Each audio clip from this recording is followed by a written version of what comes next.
Ingat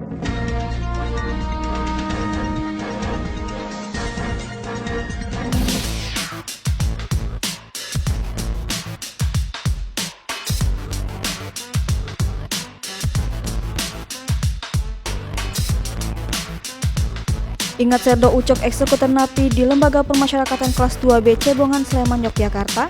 Nama Serda Ucok Tigor sempat jadi perbincangan hangat pada 2013 lalu.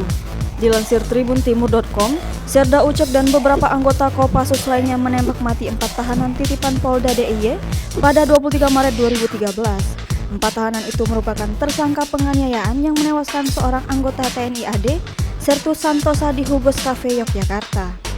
Keempat tahanan yaitu Hendrik Engel Sahetapi alias Deki, Adrianus Chandra Galaga, Yohanes Juan Mambait, dan Gameliel Yemianto Rohiriwu ditembak di hadapan puluhan narapidana. Atas kejadian tersebut, Serda Ucok Tigor Simbolon divonis 11 tahun penjara. Sekitar 8 tahun berlalu, potret terbaru Serda Ucok dibagikan pengguna akun @wahyo_yuniartoto. Tampak dalam foto pemilik akun tersebut duduk bersama Serda Ucok di tangga depan pintu. Pada pintu di belakang mereka ada tulisan Aula Satya Kartika. Meski tak memakai seragam TNI, netizen tetap mengenali Serda Ucok.